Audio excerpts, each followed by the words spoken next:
Arush pictures brings ಇನ್ನೊಂದು episode ನಮ್ಗೆ. ನಮ್ಮ ವೆಂಕಟೇಶ್ ಅನ್ನೋ ಟೀಮ್ ಜೊತೆ ನಾವು ಹಲವಾರು ವಿಷಯಗಳನ್ನ ಹಂಚ್ಕೋತಾ ಇದೀವಿ. ಆಕ್ಟರ್ಸ್ ನ ಭೇಟಿ ಮಾಡ್ತಿದೀವಿ, ಟೆಕ್ನಿಷಿಯನ್ಸ್ ನ ಭೇಟಿ ಮಾಡ್ತಾ ಇದೀವಿ. ಹಾಗಾಗಿ ಒಂದೇ ಒಂದು ಕೋರಿಕೆ ಏನಂದ್ರೆ ಆಡಿಯನ್ಸ್ಗೆ, ನಮ್ಮ ಮೇಕಪ್ ಆರ್ಟಿಸ್ಟ್ 26 ವರ್ಷ ಕನ್ನಡ ಫಿಲ್ಮ್ ಇಂಡಸ್ಟ್ರಿಯಲ್ಲಿ ತಾವು ಕೆಲಸ ಮಾಡಿದ್ದಾರೆ sir. Welcome to the show. Thank you sir, ಧನ್ಯವಾದ. ಸಮೀರ್ ಅವರು, he is fantastic young blood to the team. ಅವರು ಸಂಕಲನ ಮಾಡದೇನೆ ಅಪಾರ್ಟ್ ಫ್ರಮ್ ದಟ್ ಒಂದು ಅದ್ಭುತವಾದ ಒಂದು ಕ್ಯಾಮಿಯೋ ಪ್ಲೇ ಮಾಡ್ತಾರೆ. ನನಗಂತೂ ತುಂಬಾ ಇಷ್ಟ ಆಯಿತು. ಆ ಪಾತ್ರದಲ್ಲಿ ಇರುವಂತಹ ಒಂದಷ್ಟು ಎಲಿಮೆಂಟ್ಸ್ ನಾವು ಹೋಗ್ತಾ ಹೋಗ್ತಾ ಡಿಸ್ಕಸ್ ಮಾಡೋಣ. You also please ensure that you share your heart out with us. So on that note sir, first ಪ್ರಶ್ನೆ ನಿಮಗೆ. ತಾವು ಹಲವಾರು ವರ್ಷಗಳಿಂದ ಫಿಲ್ಮ್ ಇಂಡಸ್ಟ್ರಿ ಇದ್ದೀರಾ. ಇಲ್ಲಿ ನಾವು ಕೇಳ್ಪಟ್ಟಂಗೆ ನೀವು ಮೇಕಪ್ ಆರ್ಟಿಸ್ಟ್ ಆಗಿ ತಾವು ತಮ್ಮ ಕೆಲಸನ ಮಾಡಿದ ಮೇಲೆ ಅದ್ರ ಜೊತೆಗೆ ಹಲವಾರು ವಿಷಯಕ್ಕೆ ತಾವು ಸಪೋರ್ಟ್ ಮಾಡಿದೀರಾ. ನಮ್ಗೆ ಶ್ರೀನಿವಾಸ್ ಸರ್ ಕಡೆಯಿಂದ, ಹಾಗೆ ನಮ್ಮ ವಿಜಯ್ ಅವ್ರ ಕಡೆಯಿಂದನೂ ನಾನು ಬಹಳಷ್ಟು ತಿಳ್ಕೊಂಡಿದ್ದೀನಿ ದಟ್ ಯು ಸಪೋರ್ಟೆಡ್ ದೆಮ್ ಅಂತ. ಹೇಗೆ ನಿಮ್ಗೆ ಈ ತಂಡದ ಜೊತೆ ಈ ತರ ಬೆಳ್ಕೋಬೇಕು ಅನ್ನೋ ಒಂದು ಥಾಟ್ ಬಂತು ಸರ್? ನನ್ನ ಹೆಸರು ಮಂಜುನಾಥ. ಇಂಡಸ್ಟ್ರಿಗೆ ಒಂದು 26 ವರ್ಷ ಆಯ್ತು. ನಾನು ಎಷ್ಟೋ ದೊಡ್ಡ ದೊಡ್ಡ ಡೈರೆಕ್ಟರ್ಗಳ ಜೊತೆ ಕೆಲಸ ಮಾಡಿದ್ದೀನಿ. ಇವರು ಬಂದು ಯಾರೋ ಮಧ್ಯವರ್ತಿಗಳು, ಮಲ್ಲೇಶ್ವರ ಸೋಮಶೇಖರ್ ಅಂತ ಒಬ್ಬರು, ಆ ವ್ಯಕ್ತಿಯಿಂದ ನಾನು ಮತ್ತೆ ಡೈರೆಕ್ಟರ್ ವಿಜಯ್ ಅವರಿಗೆ ಪರಿಚಯ ಆಗುತ್ತೆ. ಸೊ ನಾನು ಅವ್ರನ್ನ ನೋಡಿಲ್ಲ, ವಿಜಯ್ ಅವರು ನನ್ನನ್ನು ನೋಡಿಲ್ಲ, ಮತ್ತೆ ಮಲ್ಲೇಶ್ವರ ಸೋಮಶೇಖರ್ ಅನ್ನೋರ್ನು ನಾವು ಇಬ್ರು ನೋಡಿರಲ್ಲ. ಸೊ ಈ ರೀತಿ ಬರೀ ಫೋನಲ್ಲೇ ಪರಿಚಯ ಆಗಿ ನಮ್ಮನ್ನ ಒಂದಿನ ಫೈಂಡ್ ಕರೀತಾರೆ, ಬನ್ನಿ ನಮ್ಮ ಸಿನಿಮಾದಲ್ಲಿ ವರ್ಕ್ ಮಾಡೋದಾದ್ರೆ ಅಂತ. ಸೊ ಯಾವ್ದೋ ಒಂದು ಸ್ಥಳ ಹೇಳ್ತಾರೆ, ನಾಗರಬಾವಿಯಲ್ಲಿ ಒಂದು ಸ್ಥಳಕ್ಕೆ ಹೋಗಿ ಫಸ್ಟ್ ಡೈರೆಕ್ಟರ್ ನೋಡ್ತೀನಿ. ಚಿಕ್ಕ ಹುಡುಗ, ಈ ಹುಡುಗನ ಜೊತೆ ಲೆಕ್ಕಪ್ಪ ಕೆಲಸ, ಅವ್ರು ಏನ್ ಹೇಳ್ತಾರೋ ನಮ್ಮ ಅನುಭವಕ್ಕೂ ಅವ್ರಿಗೂ ಸರಿ ಆಗ್ಲಿ. ಎಷ್ಟೋ ಗೊತ್ತಿರೋರ ಹತ್ರ ಕೆಲಸ ಮಾಡೋದಕ್ಕಿಂತ ಹೊಸಬ್ರ ಹತ್ರ ಕೆಲಸ ಮಾಡಿದ್ರೆ ನಾವು ಏನೋ ಕಲಿಯೋದಿರುತ್ತೆ. ಸರಿ ಇದ್ ಮಾಡ್ಕೊಂಡು ಮೊದಲನೇ ದಿವಸದಲ್ಲಿ ನಾನು ಅವ್ರ ಹತ್ರ ಮಾತಾಡಿದ್ದು, ಅವ್ರಿಗೂ ಇಷ್ಟ ಆಯ್ತು. ನಾನು ಈ ಸಿನಿಮಾದಲ್ಲಿ ಕೆಲಸ ಮಾಡಿದ್ರೆ ನನಗೂ ಒಂದು ರೆಸ್ಪೆಕ್ಟ್ ಅನ್ನೋದಿರುತ್ತೆ, ಬೆಲೆ ಇರುತ್ತೆ, ನಾನು ಕಲಿಯುವಂಥದ್ದು ಏನೇನೋ ಇರುತ್ತೆ ಅಂತ ಅನಿಸ್ತು. ಸರಿ, ಹೀಗಾಗಿ ನಾನು ಆ ಸಿನಿಮಾನ ಒಪ್ಕೊಂಡ ಮೇಲೆ ಡೈರೆಕ್ಟ್ರು ಯಾವ ರೀತಿ ಅಂದ್ರೆ ಸಮಯ ಟೈಮು ಅಷ್ಟು ಚೆನ್ನಾಗಿ ಒಂದು ವಿಷಯ ಹೇಳ್ತೀನಿ ನಿಮ್ಗೆ. ಅವ್ರದ್ದು ಒಂದು ರಥ ಇದೆ, ಯಾವುದು ಅಂಬಾಸಡರ್ ಕಾರು, ಆ ಬಿಳಿ ಆನೆ ಅಂತ ನಾನು ಕರೆಯೋದು ಅದನ್ನ. ಆ ಬಿಳಿ ಆನೆನ ರಾತ್ರಿ 12 ಗಂಟೆಲಿ ಫೋನ್ ಮಾಡ್ತಾರೆ, ಮಂಜಣ್ಣ ಹೊರಟಿದ್ದೀನಿ, ಮೈಸೂರಿಂದ ಹೊರಟಿದ್ದೀನಿ, ಬೆಳಿಗ್ಗೆ ಅಷ್ಟರಲ್ಲಿ ಬರ್ತೀನಿ, ನಾವು ಇದಕ್ಕೆ ಹೋಗ್ಬೇಕು. ಅವಾಗ ಔಟ್ಡೋರ್ ಶೂಟಿಂಗ್ ಹೋಗ್ತಾ ಇದ್ದೀವಿ ಕೊಟ್ಟಿಗೆಹಾರ ಅನ್ನೋ ಒಂದು ಸ್ಥಳಕ್ಕೆ. ಸರಿ ಸರ್, ಆಯ್ತು ಬನ್ನಿ, ನಾನು ರೆಡಿ ಇದ್ದೆ, ಬನ್ನಿ ಅಂತ. 12 ಗಂಟೆಗೆ ಅವರು ಫೋನ್ ಮಾಡ್ತಾರೆ, ಹೊರಟಿದ್ದೀನಿ ಅಂತ. ನಾನು ಅವಾಗ ತಾನೇ ಫೋನ್ ಏನೋ ಇಟ್ಕೊಂಡು ಇನ್ಯಾರ್ಯಾರಿಗೋ ಫೋನ್ ಮಾಡಬೇಕು, ಅಲ್ಲೇನೇನು ತರಿಸ್ಕೊಳ್ಬೇಕು, ಅದನ್ನೆಲ್ಲ ರೆಡಿ ಮಾಡ್ಕೊಂಡು ಇದು ಮಾಡ್ತೀನಿ. 1:15 ಅಥವಾ 1:45 ಗಂಟೆ ಅಷ್ಟೇ ಟೈಮು. ಫೋನ್ ಮಾಡ್ತಾರೆ. ನಾನು ಫೋನ್ ನೋಡಿದೆ, ವಿಜಯ್ ಅವರು ಎಲ್ಲೋ ಮದ್ದೂರಲ್ಲೋ ಚನ್ನಪಟ್ಟಣದಲ್ಲ ಎಲ್ಲೋ ಕಾಫಿಗೆ ನಿಲ್ಸಿರ್ಬೇಕು, ಅದಕ್ಕೆ ಫೋನ್ ಮಾಡ್ತಾ ಇದ್ದಾರೆ ಅಂದ್ರೆ, ಮಂಜಣ್ಣ ನಿಮ್ ಮನೆ ಕೆಳಗಡೆ ಇದ್ದೀನಿ, ಬಾಗಿಲು ತೆಗೀರಿ ಅಂದ್ರು. ನಾನು ಶಾಕ್. ಇದೇನಿದು 1:45 ಅದು ಅಂಬಾಸಡರ್ ಕಾರ್ ಹೊತ್ಕೊಂಡು ಇದ್ರಲ್ಲಿ ಬಂದಿದ್ದಾರೆ ಅಂತ. ನಾನು ನಿಜ ಸುಳ್ಳು ಅಂದ್ಬಿಟ್ಟು ಬಾಗಿಲು ತೆಗೆದು ನೋಡಿದ್ರೆ ಎದುರುಗಡೆ ನಿಂತಿದ್ರು. ಬನ್ನಿ ಸರ್. ಸರಿ, ಮಲ್ಕೊಂಡ್ರು, ಇನ್ನೇನು ಮಾತಾಡ್ಲಿಲ್ಲ. ಏನ್ ಸರ್ ಆರಾಮಾಗಿ ಬಂದ್ರ? ಇಷ್ಟು ಸ್ಪೀಡಾಗಿ ಬರೋವಂಥದ್ದೇನಿತ್ತು? ಇಲ್ಲ ಮಂಜಣ್ಣ, ಅರ್ಜೆಂಟು, ನಿರ್ಮಾಪಕರಲ್ಲಿ ಕಾಯ್ತಾ ಇರ್ತಾರೆ, ಯಾರಿಗೂ ತೊಂದರೆ ಆಗ್ಬಾರ್ದು. ಸರಿ ಸರ್, ಆಯ್ತು, ಮಲಗಿದ್ದೀನಿ, ಇನ್ನು ನಾನು ಕಣ್ಣು ಮುಚ್ಚಿದ್ದೀನಿ ಅಂತಾನೆ ಅಂದ್ಕೊಂಡಿದ್ದೀನಿ. ಆಗ್ಲೇ ಇವ್ರು ಎದ್ಬಿಟ್ಟು ಸ್ನಾನ ಎಲ್ಲ ಮುಗಿಸ್ಬಿಟ್ಟು, ಮಂಜಣ್ಣ ರೆಡಿಯಾಗಿ ಬನ್ನಿ ಅಂದ್ರು. ನಾನು ಏನ್ ಸರ್ ಆಗ್ಲೇ ರೆಡಿ ಆಗಿದ್ದೀರಾ? 4 ಗಂಟೆನ 4:15 ಸರ್. ಅವ್ರು ಮಲಗಿದ್ರೆ ಹಬ್ಬ ಅಂದ್ರೆ 1:15 ಗಂಟೆ ಅಷ್ಟೇ ಮಲಗಿರೋದು. ಸರಿ, ರೆಡಿ ಆದೆ. ನಾನು ಒಂದು 10 ನಿಮಿಷ ಟೈಮ್ ತಗೊಂಡು ರೆಡಿ ಆದೆ, ಅಲ್ಲಿಂದ ಹೊರಟ್ರೆ ಸರ್. ಈ ತರ ಸಮಯಕ್ಕೆ ಅಷ್ಟೊಂದು ಮಹತ್ವ ಕೊಡ್ತಾರೆ. ಅದ್ಭುತವಾದ ಏನು ಒಳ್ಳೆ ವ್ಯಕ್ತಿತ್ವ. ನಮ್ಮನ್ನ ಕರ್ಕೊಂಡು ಹೋಗುವಾಗ್ಲೂ ಅಷ್ಟೇ, ಎಲ್ಲೂ ಯಾವುದೇ ಒಂದು ತೊಂದರೆ ಆಗದೆ ಇರಂಗೆ ನಮ್ಮನ್ನ ನೋಡ್ಕೊಂಡ್ರು. ಸೊ ಸಿನಿಮಾದಲ್ಲಿ ನಾವೇನಾದ್ರು ನನಗೆ ಗೊತ್ತಿರೋ ನನ್ನ ಅನುಭವ, ನಾವು ಸುನೀಲ್ ಕುಮಾರ್ ದೇಸಾಯಿ ಅವ್ರ ಜೊತೆ ಎಲ್ಲ ಕೆಲಸ ಮಾಡಿದೀವಿ. ಸೊ ನಾನೇನಾದ್ರು ಗೊತ್ತಿರೋದನ್ನ ಹೇಳಿದ್ರೆ ಅವ್ರು ತಗೊಳ್ಳೋರು. ನಾನ್ ಡೈರೆಕ್ಟ್ರು, ನಾನ್ ಯಾಕೆ ಇವ್ರ ಮಾತು ಕೇಳ್ಬೇಕು, ಯಾವುದೇ ಒಂದು ಅಹಂ ಇರ್ತಾ ಇರಲಿಲ್ಲ. ನಿರ್ಮಾಪಕರು ಅಷ್ಟೇ, ಸರ್ ಹಿಂಗ್ ಮಾಡೋಣ, ಡಬಲ್ ಮಾಡೋ ಟೈಮ್ನಲ್ಲಿ ಈ ತರ ಮಾಡೋಣ ಅಂದ್ರೆ ಹೌದು ಅಂತ, ಅದು ನಮಗ್ ಬೇಕು. ಸೊ ಕತೆ ಬಗ್ಗೆನೂ ಅಷ್ಟೇ, ಡಿಸ್ಕಷನ್ ಮಾಡುವಾಗ್ಲೂ ಅಷ್ಟೇ, ಹಿಂಗ್ ಮಾಡೋಣ ಸರ್, ಈ ಮೇಕಪ್ ಈ ತರ ಇರ್ಲಿ, ಚೆನ್ನಾಗ್ ಕಾಣುತ್ತೆ, ಆಯ್ತು ಮಂಜಾಣ ನಿಮ್ಗೆ ಏನ್ ಅನ್ಸುತ್ತೋ ಅದನ್ನ ಮಾಡಿ ಅಂತ. ಸೊ ಈ ರೀತಿ ನಮ್ಗೆ ಇದು ಕೊಟ್ಟಾಗ ಬಹಳ ಸಂತೋಷವಾಗಿ ನಾನು ಈ ಸಿನಿಮಾದಲ್ಲಿ ಕೆಲಸ ಮಾಡಿದೆ. ಎಕ್ಸಲೆಂಟ್. ಹಾಗೆ ನಮ್ಮ ಸಮೀರ್ ಅವರ ಕೇಳೋಣ. ನನಗೆ ಅರ್ಥ ಆಗಿದ್ದು ಏನು ಅಂತಂದ್ರೆ, ಯು ಬಿಲಾಂಗ್ ಟು ಜನರೇಷನ್ ಎಲ್ಲಾನು ನಿಮ್ಗೆ ಫಾಸ್ಟ್ ಪೇಸ್ಡ್ ಆಗ್ಬೇಕು, ನಿಮ್ದೇ ಆದ ಒಂದು ಶೈಲಿ ಇದೆ. Like for example I saw graphics really good, ತುಂಬಾ ಚೆನ್ನಾಗಿದೆ. ನಿಮಗೆ ಫಸ್ಟ್ ಅವರು ನಿಮ್ಗೆ ಆಕ್ಟ್ ಮಾಡೋದಕ್ಕೆ ಒಂದು ಪಾತ್ರ ಇದೆ ಅಂತ ಹೇಳಿದ್ರು ಅಥವಾ ಇಲ್ಲ? ಇಲ್ಲ, ಹೇಳಿದ್ದಿಲ್ಲ ಆ ತರದ್ದು. ಅಂದ್ರೆ ಇತ್ತು ಇಲ್ಲ ಅನ್ನೋ ಈ ಇದ್ರಲ್ಲೇ ಇತ್ತು. ಅಂದ್ರೆ ಅವರು ವಿಜಯ್ ನನಗೆ ತುಂಬಾ ವರ್ಷದಿಂದ, ಒಂದು 8 ವರ್ಷದಿಂದ ಪರಿಚಯ ಆಕ್ಚುಲಿ. ಸೊ ಮೊದ್ಲಿಂದ ಅವ್ರು ಏನಾರು ಮಾಡಿದ್ರೆ ನಾನು ಅದ್ರಲ್ಲಿ ಇದ್ದೇ ಇರ್ತೀನಿ. ನಾನು ಶಾರ್ಟ್ ಫಿಲ್ಮ್ಸ್ ಶಾರ್ಟ್ ಫಿಲ್ಮ್ಸ್ಗೆಲ್ಲ ಎಡಿಟ್ ಮಾಡಿದ್ದೆ. ಅವ್ರು ಹೆಂಗ್ ಮೀಟ್ ಆದ್ರು ಕೇಳಿದ್ರೆ, ಒಂದು ಯಾವ್ದೋ ಸಿನಿಮಾ ಆಫೀಸಲ್ಲಿ ಕುತ್ಕೊಂಡಿದ್ರು, ನಾನು ಅಲ್ಲೇ ಇದ್ದೆ, ಅಲ್ಲೇ ಆ ಸಿನಿಮಾದಲ್ಲಿ ಆಕ್ಟ್ ಮಾಡ್ತಿದ್ದೆ ನಾನು. ಸೊ ಹಂಗಾಗಿ ಹಿಂಗೆ ಪರಿಚಯ ಆಯ್ತು. ಅವ್ರೇನೋ ಒಂದು ಶಾರ್ಟ್ ಮೂವಿದ್ ಇನ್ನೊಂದು ಪೋಸ್ಟರ್ ತೋರಿಸಿದ್ರು, ತೆರೆಯೋ ಬಾಗಿಲೇನೋ ಅಂತ. ಆ ತೆರೆಯೋ ಬಾಗಿಲೇನೋ ಪೋಸ್ಟರ್ ತೋರಿಸಿದ್ರು. ಇದು ಸ್ವಲ್ಪ ಏನಾದ್ರು ಬೇರೆ ತರ ಬೇಕಲ್ವಾ ಇದಕ್ಕೆ ಅಂತ, ಹಾಗೆ ರ್ಯಾಪೋ ಬಿಲ್ಡ್ ಆಗಿ ಒಂದು ಪೋಸ್ಟರ್ ಮಾಡ್ಕೊಟ್ಟೆ. ಅದು ಅವ್ರಿಗೆ ಇಷ್ಟ ಆಯ್ತು. ಸೊ ಹಿಂಗೆ ಬೆಳ್ಕೊಂಡು ಹೋಯ್ತು. ಅದಾದ್ಮೇಲೆ ನಾನು ನೀವು ಸೇರ್ಕೊಂಡು ಒಂದು ಶಾರ್ಟ್ ಮೂವಿ ಮಾಡೋಣ, ಈ ತರ ಕತೆ ಇದೆ, ನಿಮ್ಮನ್ನ ಇಟ್ಕೊಂಡು ಕತೆ ಬರ್ದಿದ್ದೆ, ಬಟ್ ನೀವು ಅದಕ್ಕೆ ಕ್ಯಾರೆಕ್ಟರ್ ತುಂಬಾ ಹೋಲ್ತೀರಾ ಅಂತ ಹೇಳ್ಬಿಟ್ಟು ಇಬ್ರು ಸೇರ್ಕೊಂಡು ಶಾರ್ಟ್ ಮೂವಿ ಮಾಡಿದ್ವಿ. ಅದು ತುಂಬಾ ಚೆನ್ನಾಗಾಯ್ತು. 2,500 ಶೋಸ್ ಪ್ಲೇ ಆಯ್ತು ಎಲ್ಲಾ ಕಾಲೇಜಸ್ ಅಲ್ಲಿ. ಈ ತರ ಪ್ಲೇ ಆಯ್ತು. ಅದಾದ್ಮೇಲೆ ನಮೋ ವೆಂಕಟೇಶ ಆಗಿದ್ದು, ಅಷ್ಟರಲ್ಲೇ ತುಂಬಾ ರ್ಯಾಪೋ ಬಿಲ್ಡ್ ಆಗಿದ್ದು. ಆದ್ರೆ ಅವ್ರು ಎಲ್ಲೋ ಇರ್ತಾರೆ, ಕತೆ ಈ ತರ ಹೇಳ್ತಿರ್ತಾರೆ, ಫುಟೇಜ್ ನನ್ನ ಹತ್ರ ಇರುತ್ತೆ, ಅವ್ರಿಗೆ ಏನ್ ಬೇಕು ಅನ್ನೋದು ನಂಗೆ ಗೊತ್ತಾಗ್ತಿರುತ್ತೆ, ಎಡಿಟ್ ಮಾಡ್ತಾ ಇರ್ತೀವಿ. ಈ ತರ ರ್ಯಾಪೋ ಬಿಲ್ಡ್ ಆಗಿದ್ದು. ಈ ಕತೆ ನಮೋ ವೆಂಕಟೇಶ ಅಂತ ಬಂದಾಗ ಎಡಿಟರ್ ಅಂತ ನಾನೇ ಮಾಡ್ಬೇಕು ಅಂತ ಫಿಕ್ಸ್ ಆಗಿತ್ತು. ಸೊ ಬಂದೆ, ಕತೆ ಎಲ್ಲ ಎಡಿಟರ್ ಆಗಿ ಕತೆ ಕೇಳ್ಬೇಕು, ಆ ಒಂದ್ ನಿಟ್ಟಲ್ಲೇ ಬಂದು ಕೂತಿದ್ದೆ. ಸೊ ಎಲ್ಲ ಹೇಳ್ಬೇಕಾದ್ರೆ ಒಂದು ಪಾತ್ರ ಇತ್ತು, ತುಂಬಾ ಸ್ಪೆಷಲ್ ಪಾತ್ರ ಅದು ಆಕ್ಚುಲಿ ಸಿನಿಮಾದಲ್ಲಿ. ಸೊ ಎಲ್ಲ ಕತೆ ಎಲ್ಲ ಹೇಳಿದ್ಮೇಲೆ ಹಿಂಗ್ ತಿರುಗ್ಬಿಟ್ಟು, ಸುಮೀರಿ ಪಾತ್ರ ನೀವೇ ಮಾಡಿ. ಹೌದಾ ಗುರು, ಜಾಕ್ಪಾಟ್ ಹೊಡೆದಂಗ ಆಯ್ತು ಪಾತ್ರ ಕೇಳ್ಬಿಟ್ಟು. ಸರಿ ಆಯ್ತು ಮಾಡ್ತೀನಿ. ಇಲ್ಲ ಅಂದ್ರೆ ಕೆಲವ್ರಿಗೆ ಮಾತ್ರ ನಾವು ನೋ ಅಂತ ಹೇಳಕ್ ಆಗಲ್ಲ. ಆ ಲಿಸ್ಟ್ ಅಲ್ಲಿ ವಿಜಯ್ ಒಬ್ರು. ಏನೇ ಕೇಳಿದ್ರು ಸ್ವಲ್ಪ ಇನ್ನು ನೋಡಿ ಆಯ್ತು ಮಾಡ್ತೀನಿ ಇದೇ ಫ್ಲೋ ಅಲ್ಲಿ ಹೋಗ್ತಾ ಇರೋದು ಮೊದ್ಲಿಂದನು. ಸೊ ಆಯ್ತು ವಿಜಯ್ ಮಾಡೋಣ, ಆಯ್ತು ಚೆನ್ನಾಗಿದೆ, ನಿಮ್ಗೆ ಸೂಟ್ ಆಗುತ್ತೆ, ಸರಿ ಆಯ್ತು, ಬರ್ದಿದೀನಿ, ಕ್ಯಾರೆಕ್ಟರ್ ಚೆನ್ನಾಗಿ ಬರ್ತೀನಿ, ಆಯ್ತು ನೀವು ಒಂದ್ಸರಿ ಇಟ್ರಿ ಅಂದ್ರೆ ಅಲ್ಲಿ ಬೇರೆ ತರ ತೋರಿಸ್ತೀರಾ ನಮ್ಮ ನಂಬಿಕೆ. ಆಗ್ಲಿ, ಇದರಿಂದ ನಮ್ಗೆ ಬ್ರೇಕ್ ಸಿಗೋ ತರ ಆಗ್ಲಿ ಅಂತ ಹೇಳ್ಬಿಟ್ಟು ಕ್ಯಾರಿ ಆಗಿದ್ದು. ಸಿನಿಮಾ ಅಂದ್ರೆ ಕ್ಯಾಮ್ರಾ ಮುಂದೆ ಬಂದಾಗ ಆಸ್ ಎ ಎಡಿಟರ್ ಆಗಿ ನಾನು ಒಂದು ಸಿಸ್ಟಮ್ ಮುಂದೆ ಕೂತಾಗ, ಇಲ್ಲಿ ಆಕ್ಟಿಂಗ್ ಶಿಫ್ಟ್ ಆದಾಗ ಒಂದಷ್ಟು ಸ್ಪೇಸ್ ಬೇಕಾಗತ್ತೆ. ಆ ಸ್ಪೇಸ್ ನನಗೆ ವಿಜಯ್ ಕೊಟ್ಟು. ಎಕ್ಸಲೆಂಟ್. ಇದು ಹೇಗೆ ಅಂತಂದ್ರೆ ಒಂದು ಕಾಮನ್ ಥ್ರೆಡ್ ಕೇಳ್ತಾ ಇದ್ದೀವಿ. ಆಗ್ಲಿನೋ ಒಂದಿಬ್ರು ಆರ್ಟಿಸ್ಟ್ ನಾನು ಭೇಟಿ ಮಾಡಿ ಮಾತಾಡಿದ್ದೀನಿ, ಅವ್ರಿಗೂ ಇದೇ ಅಭಿಪ್ರಾಯ. ವಿಜಯ್ ಅವ್ರ ಬಗ್ಗೆ ಆಗ್ಲಿ ಅಥವಾ ಶ್ರೀನಿವಾಸ್ ಅವ್ರ ಬಗ್ಗೆ ಆಗ್ಲಿ, ಅವ್ರಿಗಾದ ಒಂದು ಫೀಲ್, ಎಲ್ಲರಿಗೂ ಒಂದು ಲಿಬರೇಷನ್ ಬೇಕಾಗುತ್ತೆ. ಅವ್ರನ್ನ ಎಕ್ಸ್ಪ್ರೆಸ್ ಮಾಡ್ಕೊಳ್ಳೋದಕ್ಕೆ, ಕೆಲಸನ ಒಂಥರ ಅವ್ರ ಯಾವ ರೀತಿ ಇದೆಯೋ ಅದನ್ನ ತೋರಿಸ್ಕೊಳ್ಳೋಣ ಅನ್ನೋ ಒಂದು ಉದ್ದೇಶದಿಂದ ಪ್ರಯತ್ನ ಪಡ್ತಿರ್ತಾರೆ. ಅದಕ್ಕೆ ಒಬ್ಬ ಒಳ್ಳೆ ಡಿರೆಕ್ಟರ್ ಇಲ್ಲ ಮಾಡಿ ನೀವು, ನಾನು ಅದಕ್ಕೆ ಒಪ್ಕೋತೀನಿ, ಅದನ್ನ I will continue to have it on screen ಅಂದಾಗ ಅದೊಂಥರ ಬೇರೆ ತರನೇ ಉತ್ಸಾಹ ಬರುತ್ತೆ. ಹೌದು, ನನ್ಗೆ ಈ ತಂಡ ಯಾಕೆ ತುಂಬಾ ಖುಷಿ ಆಗ್ತಾ ಇದೆ ಅಂತಂದ್ರೆ, ಎಲ್ಲರಿಗೂ ಉದ್ದೇಶ ಒಂದೇನೆ, ಇಲ್ಲೊಂದು ಅದ್ಭುತವಾದ ಒಂದು ಸಿನಿಮಾನ ಕೊಡ್ಬೇಕು ಅನ್ನೋ ಒಂದು ಉದ್ದೇಶದಿಂದ ಬಂದಿರೋದ್ರಿಂದ ನನಗೆ ನೆಕ್ಸ್ಟ್ ಕ್ವೆಶ್ಚನ್ ಮೂವ್ ಇಂಟು ಈ ಟೆಕ್ನಿಕ್ಯಾಲಿಟೀಸ್ ಇದೆಯಲ್ಲ ಸರ್. ನಾರ್ಮಲಿ ಹೀರೋಯಿನ್ ನಾನು ಅಬ್ಸರ್ವ್ ಮಾಡಿದೆ, ಎಲ್ಲೂ ಅವ್ರಿಗೆ ಓವರ್ ಮೇಕಪ್ ಇದೆ, ಅವ್ರಿಗೆ ಒಂಥರ ಹೀರೋಯಿನ್ ಅಂತ ಕೂಡ್ಲೇನೆ ತುಂಬಾ ಗ್ಲಾಮರಸ್ ಆಗಿ ಮಾಡ್ಬೇಕು ಅವ್ರನ್ನ, ಆ ತರ ಆಲೋಚನೆಗಳು ಇಲ್ದೇನೆ ತಾವು ತುಂಬಾ ನ್ಯಾಚುರಲ್ ಆಗಿರುವಂತ ನ್ಯೂಡ್ ಮೇಕಪ್ ಅಂತ ಹೇಳ್ತಾರಲ್ಲ, ಆ ಶೈಲಿ ಮಾಡಿದ್ದೀರಾ. ಇದು ತಾವೇ ಯೋಚನೆ ಮಾಡಿದ್ದ ಅಥವಾ ನಮ್ಮ ವಿಜಯ್ ಅವರು ತಮ್ಗೆ ಇಲ್ಲ ನನಗೆ ಈ ಪಾತ್ರಕ್ಕೆ ಇದೇ ತರ ಮಾಡ್ಕೊಡ್ಬೇಕು ಅಂತ ಏನಾದ್ರು ಪ್ಲಾನ್ ಇದ್ದ ಸರ್? ಇಲ್ಲ, ಅವ್ರನ್ನ ನಾವು ಮೊದಲು ಭೇಟಿ ಆದಾಗ ಹೀರೋಯಿನ್ ಯಾರು ಅಂತ ಹೇಳ್ತಾರೆ.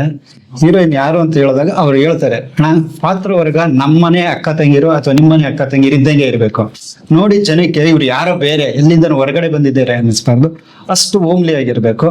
ಮೇಕಪ್ ಅನ್ನೋದು ನಿಮಗೆ ಬೇಕು ಅನ್ಸಿದ್ರೆ ಮಾತ್ರ ಏನ್ ಬೇಕು. ಆಮೇಲೆ ನಮ್ಮಲ್ಲಿ ಏನಾಗಿದೆ ಅಂದ್ರೆ, ಮೇಕಪ್ ಅಂದ್ರೆ ಕಪ್ಪುಗಿರೋರ್ನ ಬಿಳಿಗ್ ಮಾಡೋದು ಮೇಕಪ್ ಅಂತ ಅನ್ಕೊಂಡಿದ್ದೀನಿ. ಖಂಡಿತ ಅದು ತಪ್ಪು. ಅವರ ಫೀಚರ್ಸ್ ಹೈಲೈಟ್ ಮಾಡೋದಷ್ಟೇ ಮೇಕಪ್, ಅಷ್ಟೇ ಮೇಕಪ್. ಸರಿ, ನನಗೆ ಕನೆಕ್ಟ್ ಆಯ್ತು. ಯಾಕೆಂದ್ರೆ ಸುನಿಲ್ ಕುಮಾರ್ ದೇಸಾಯಿ ಅವ್ರ ಜೊತೆ ಕೆಲಸ ಮಾಡುವಾಗ ಅವರು ಅಷ್ಟೇ ಮೇಕಪ್ ಎಲ್ಲ ಜಾಸ್ತಿ ಮಾಡ್ಸಲ್ಲ, ಎಷ್ಟು ಬೇಕೋ ಅಷ್ಟು, ಪಾತ್ರಕ್ಕೆ ಏನ್ ಬೇಕೋ ಅದು. ಸೊ ವಿಜಯ್ ಅವರು ಅದನ್ನ ಹೇಳಿದ ತಕ್ಷಣ ನಾನು ಮತ್ತೊಂದ್ಸಲ ದೇಸಾಯಿ ಅವ್ರ ಜೊತೆ ಕೆಲಸ ಮಾಡ್ತಾ ಇದ್ದೀನಿ ಅನಿಸ್ತು, ಖುಷಿ ಆಯ್ತು. ಆಯ್ತು ಸರ್, ಅದೇನ್ ಮಾಡೋಣ, ಎಷ್ಟು ಬೇಕೋ ಅಷ್ಟು ಮಾಡೋಣ ಅಂತ. ಆ ಪಾತ್ರಕ್ಕೆ ತುಂಬಾ ನೋಡ್ಕೊಂಡು ಅವರೇ ಇದ್ ಮಾಡೋರು. ಕೆಲವೊಂದು ಪಾತ್ರಕ್ಕೆ ನಾಯಿಕೆ ಬೊಟ್ಟಿಡ್ತಾ ಇರ್ಲಿಲ್ಲ, ಅವಾಗ್ಲೂ ಹೇಳೋರು ಯಾಕೆ ಇಡಬಾರ್ದು ಬೊಟ್ಟು ಇಡ್ಸಿ ಮುಂಜಾಣ. ಆಮೇಲೆ ನಾವು ಹೇಳ್ತಾ ಇದ್ವಿ, ಇಲ್ಲ ಮೇಡಮ್ ಡೈರೆಕ್ಟ್ ಹೇಳಿದ್ದಾರೆ ಬೊಟ್ಟು ಇಟ್ಕೊಳ್ಳಿ ಚೆನ್ನಾಗಿರುತ್ತೆ. ಅಂತ ಹೇಳಿ ಪ್ರತಿಯೊಂದ್ರಲ್ಲೂ ಅಷ್ಟೇ ಮೇಕಪ್ ವಿಚಾರ ಬಂದಾಗ ಅವರು ನಮ್ ಜೊತೆ ಸೇರ್ಕೊಳ್ಳೋರು, ಅಥವಾ ನಮ್ಗೆ ಹೆಂಗ್ ಗೊತ್ತಿಲ್ಲ ಅಂದ್ರೆ ನಾನೇ ಹೋಗ್ತಿರ್ತೇನೆ, ಸರ್ ಹಿಂಗ್ ಮಾಡೋಣ ಚೆನ್ನಾಗಿರುತ್ತೆ ಅಂತ. ಸರಿ ಅನ್ನೋರು. ನೀವು ಹೇಳಿದ ಮಾತು ಆ, ತುಂಬಾ ಹಳುಗಳು, ಮೇಕಪ್ ನಾಣಿ ಅಂತ. ಹಾ. ಅವರು ಅವ್ರ ಮನೇಲಿ ನಾವು ಬೆಳೆದಿದ್ದವ್ರ ನಾವು. ನನಗೆ ಅವರು ಅವ್ರ ರೆಸ್ಕ್ಯೂ ಅಂತ ಇಟ್ಕೊಳ್ಳೋರು. ಅದು ಇಟ್ಕೊಂಡು I will tell you about why I got the name green room Nani ಅಂತ ಹೇಳಿ ಮೇಕಪ್ ಬಗ್ಗೆ ನನಗೆ ಹೇಳೋರು. ನೀವ್ ಹೇಳಿದ ಮಾತೆ ಸರ್. ಏನೇ ಇರ್ಲಿ, ಒಬ್ಬ ಮೇಕಪ್ ಆರ್ಟಿಸ್ಟ್ ಹೈಲೈಟ್ಸ್ ನ, ಫೀಚರ್ಸ್ ನ ಹೈಲೈಟ್ ಮಾಡಕ್ ಬರಲ್ಲ ಅಂತಂದ್ರೆ ಅವ್ನು ಮೇಕಪ್ ಮಾಡೋದನ್ನ ಬಿಟ್ಬಿಡ್ಬೇಕು. ನಿಜ. It is not about the skin tone, it's about highlighting the features ಅಂತ. ಎಷ್ಟು ಒಳ್ಳೆ ಬಹುಶಃ ಇನ್ನೊಂದೇನಂದ್ರೆ ನನಗೆ ಡೈರೆಕ್ಟರ್ಗೆ ತುಂಬಾ ಮ್ಯಾಚ್ ಆಗಿದೆ. ಯಾಕೆ ಅಂದ್ರೆ ಬಹುಶಃ ಅವರು ಇವ್ರ ಹತ್ರ ಯಾರೋ TNS ಅವ್ರ ಹತ್ರ ವರ್ಕ್ ಮಾಡಿದ್ದಾರೆ, ನಾನು TN ಸೀತಾರಾಮ್ ಅವ್ರ ಹತ್ರ ವರ್ಕ್ ಮಾಡಿದ್ದೇನೆ, ಅದೊಂದು ಇರ್ಬೋದು. ಮತ್ತೆ ಮೇಕಪ್ ನಾಣಿಯರು ಹೇಳಿದ್ರಲ್ಲ, ಅವ್ರ ವೈಫ್ ನಾನು ಮೇಕಪ್ ಮಾಡಿದ್ದೀನಿ ಸರಿ. ಸೊ ಹೀಗಾಗಿ ತುಂಬಾ ಹತ್ರದವ್ರಾಗೋದ್ವಿ ನಾವು ಡೈರೆಕ್ಟ್ರು. ಅವ್ರು ಏನ್ ಹೇಳ್ತಾರೆ ನಂಗೆ ತಕ್ಷಣ ಅರ್ಥ ಆಗೋದು, ನಾನೇನ್ ಹೇಳ್ತಾ ಇದ್ದೀನಿ ಅದನ್ನ ಅವ್ರಿಗೆ ಅರ್ಥ ಆಗೋದು. ಹೀಗಾಗಿ ನಮ್ಗೆ ಸಿನಿಮಾದಲ್ಲಿ ಕೆಲಸ ಮಾಡೋದಕ್ಕೆ ಬಹಳ ಹುರುಬಿತ್ತು. ಸೊ ನನಗೆ when I look it from editing stand point, ಹೇಗಿದೆ ಸಿನಿಮಾ ಅಂತ ನಾನು ಆಸ್ ಅನ್ ಆಡಿಯನ್ಸ್ ನಾನು ನೋಡಿದಾಗ ನಂಗೆ ಆ ರಿದಮ್ ಇಷ್ಟ ಆಯ್ತು. ಕೆಲವೊಮ್ಮೆ ಯಾಕೆ ಅಲ್ಲಿ ಇಷ್ಟು ದೊಡ್ಡ ಸೀನ್ ಇದೆ, ಯಾಕೆ ಆ ಪಾತ್ರ ಯೋಚನೆ ಮಾಡೋದಕ್ಕೆ ಅಷ್ಟು ಸಮಯ ಕೊಟ್ಟಿದ್ದಾರೆ ಅಂತ ನನಗೆ ಸಿನಿಮಾ ಪೂರ್ತಿ ನೋಡಿದ್ಮೇಲೆ ಖುಷಿ ಆಯ್ತು. ಏನಿದೆ ಅಲ್ಲಿ ಅಂದ್ರೆ ವಿಷಯ, ಆ ಗೊಂದಲಗಳು ತುಂಬಾ ಇದೆ.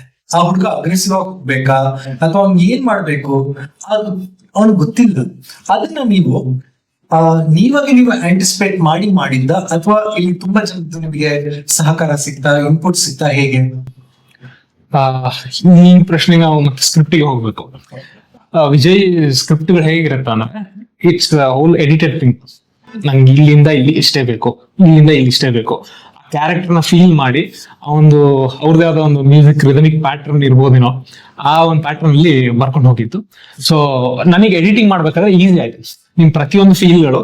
ಆಮೇಲೆ ಇನ್ನೊಂದು ಹೇಳ್ಬೇಕಂದ್ರೆ ಒಂದು ಸೀನ್ ಇದೆ, ಹೀರೋಯಿನ್ ಬಿಟ್ಟು ಹೋಗೋ ಒಂದು ಸೀನ್ ಇದೆ, ಅದು ತುಂಬಾ ಫೀಲ್ ಆಗಿದೆ.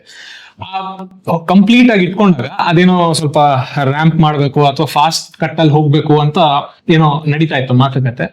ಸೊ ನನಗೆ ಓವರ್ ಆಲ್ ಸೀನ್ ನೋಡಿದಾಗ ಏನೋ ಬೇರೆ ಹೋಲುತ್ತಲ್ಲ, ಇದು ತುಂಬಾ ವೇಟೇಜ್ ಕಟ್ಕೊಡುತ್ತಲ್ಲ ಅಂತ ಅನ್ಸಿ ಯಾವ್ದೋ ಒಂದು ರೆಫರೆನ್ಸ್ ಮ್ಯೂಸಿಕ್ ಹಾಕಿದ್ವಿ, ತುಂಬಾ ಚೆನ್ನಾಗಿ ಸೂಟ್ ಆಗೋಯ್ತು ಆ ಒಂದು ಪಾರ್ಟ್ ಆಫ್ ಮ್ಯೂಸಿಕ್. ಸೊ ಈ ತರ ಎರಡು ಸ್ಕ್ರಿಪ್ಟ್ ಎಡಿಟಿಂಗು ಎರಡು ಅಡಾಪ್ಟಿವ್ ಆಗಿ ಒಂದಕ್ಕೊಂದು ತಗೊಂಡು ಸೇರಿ ಆಗಿದ್ದು.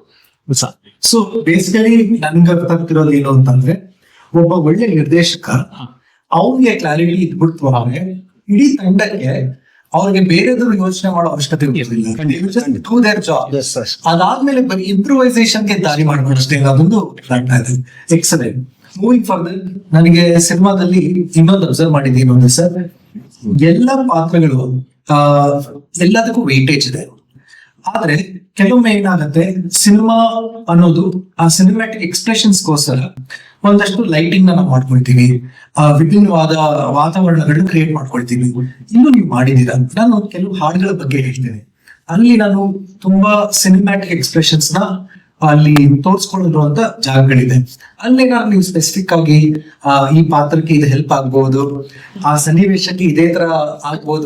ಖಂಡಿತ. ನಮ್ಮ ನಟ ಶ್ಯಾಮ್ ಅವರಿದ್ದಾರೆ, ಅವ್ರದ್ದು ಒಂದು ಅದೇ ಇದ್ರಲ್ಲಿ ಒಂದು ಸಾಂಗ್ ನಲ್ಲಿ ಬರ್ತಾರೆ, ಅದಕ್ಕೆ ಈಗ ಈಗಿದ್ರೆ ಚೆನ್ನಾಗಿರುತ್ತೆ ಅಂತ ಅಂದ್ಕೊಂಡು ಅವ್ರಿಗೆ ಮತ್ತೆ ನಾಗರಾಜ್ ರಾವ್ಗೆ ಮತ್ತೆ ನಾಮ ಹಾಕೋದ್ರಲ್ಲಿ ಯಾವ್ದಾದ್ರು ಒಂದು ವಿಚಾರಗಳಲ್ಲಿ ಇದನ್ನ ಮಾಡ್ಕೊಂಡೆ, ಅದು ತುಂಬಾ ಹೆಲ್ಪ್ ಆಯ್ತು ಕೂಡ ಸಿನಿಮಾದಲ್ಲಿ. ಅದೊಂದು ತುಂಬಾ ಚೆನ್ನಾಗಿ ಅನ್ನಿಸ್ತು. ರೈಟ್.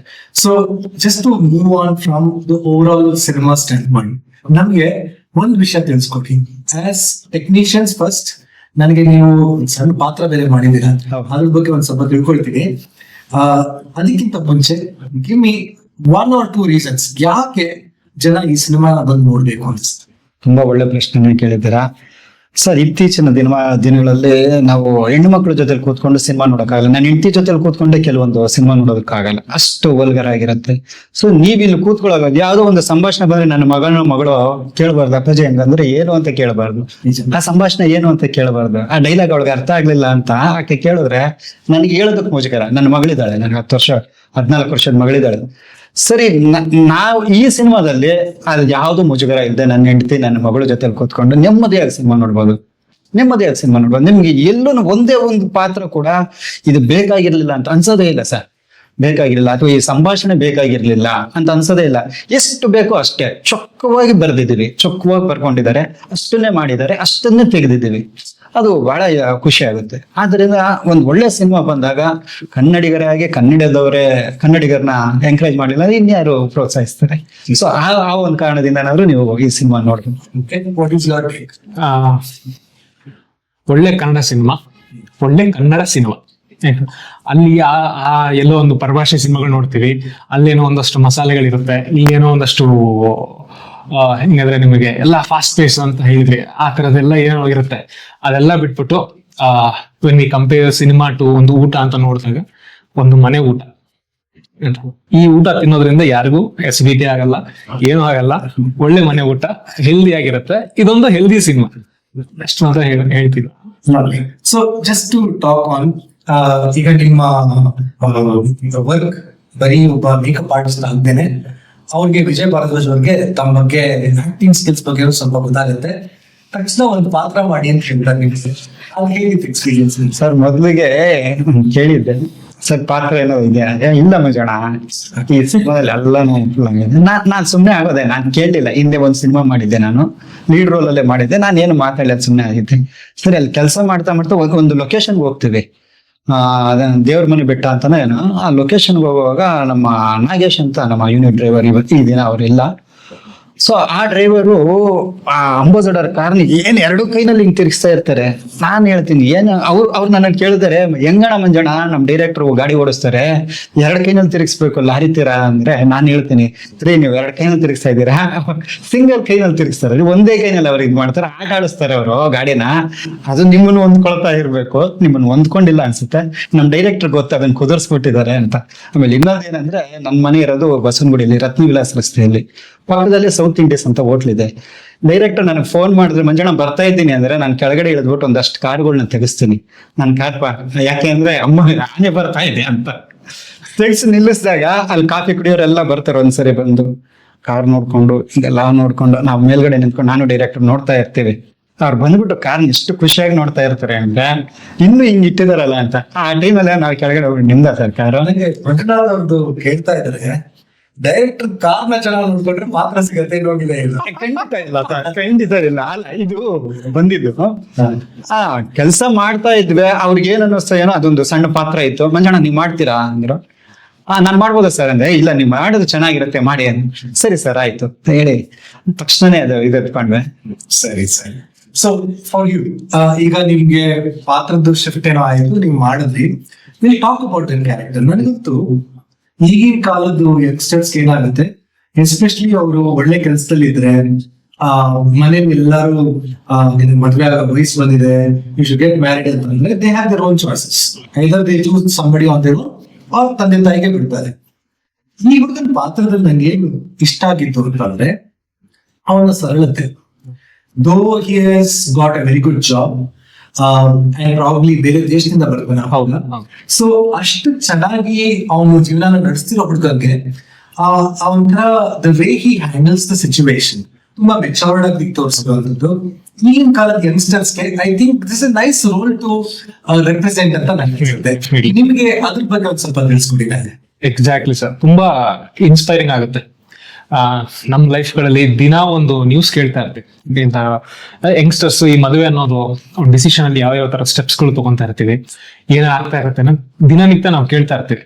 ಸೊ ಅವ್ರಿಗೆಲ್ಲ ಒಂಥರ ಇನ್ಸ್ಪೈರಿಂಗ್ ಆಗಿ ನಿಂತ್ಕೊಂಡಿರೋ ಕ್ಯಾರೆಕ್ಟರ್ ಇದು. ಅಂದ್ರೆ ಯಾವ ತರ ಇರ್ಬೇಕು, ಅಂದ್ರೆ ಒಳ್ಳೆತನ ಇಷ್ಟೊಂದ ಅನ್ನೋದೊಂದು ಅನ್ಸುತ್ತೆ. ಬಟ್ ರಿಯಾಲಿಟಿಯಲ್ಲಿ ಇದಾರೆ ಕೆಲವರು ಆತರ ಇದಾರೆ. ಅದನ್ನ ನೋಡಿ ಅವ್ರಿಗೆ ಇನ್ಸ್ಪೈರ್ ಆಗಿ ಬರ್ದಿರ್ಬೋದು ಗೊತ್ತಿಲ್ಲ. ಬಟ್ ತುಂಬಾ ಒಳ್ಳೆ ಪಾತ್ರ. ನನಗೆ ಒಂದು ಹಿಂದೆಯಿಂದನೂ ಲಡ್ಡು ಅಂತ ಒಂದು ಸಿನಿಮಾ ಮಾಡಿದ್ದೆ, ರುದ್ರಿ ಅಂತ ಮಾಡಿದ್ದೆ. ಈ ತರ ಸುಮಾರು ಸಿನಿಮಾಗಳು ಅಲ್ಲಿ ಕಾಮಿಡಿ ಪ್ಲೇಸ್ ಅಲ್ಲಿ ರನ್ ಆಗ್ತಿತ್ತು. ಒಂದು ಎಂತ ಕತೆ ಮಾರ ಅಂತ ಒಂದು ಸಿನಿಮಾ ಮಾಡಿದ್ದೆ. ಸೊ ಆ ಸಿನಿಮಾಗಳಿಂದ ಈ ಪಾತ್ರಕ್ಕೆ ತುಂಬಾನೇ ನಂಗೆ ಶಿಫ್ಟ್ ಆಯ್ತು. ಅಂದ್ರೆ ಒಂದು ವೇ ಆಫ್ ಥಿಂಕಿಂಗ್ ಆಗಿರ್ಬೋದು, ಒಂದು ಬಿಹೇವಿಂಗ್ ಆಗಿರ್ಬೋದು, ಅವೆಲ್ಲವೂ ತುಂಬಾನೇ ಕಲ್ಸ್ಕೊಟ್ಟಂತ ಪಾತ್ರ ಅದು. ಆಮೇಲೆ ಸಿನಿಮಾಗೆ ಆ ತರದೊಂದು ಪಾತ್ರ ಬಂದ್ ಹೋಗಿದೆ, ಒಂಥರ ಮ್ಯಾಜಿಕ್ ಫೀಲ್ ಕೊಡುತ್ತದು ಮಾತ್ರ.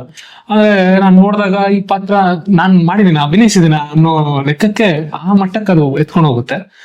ತುಂಬಾ ಒಳ್ಳೆ ಪಾತ್ರ, ತುಂಬಾ ಇನ್ಸ್ಪೈರಿಂಗ್ ಆಗಿ ನಿಂತ್ಕೊಳ್ಳುವಂತ ಪಾತ್ರ.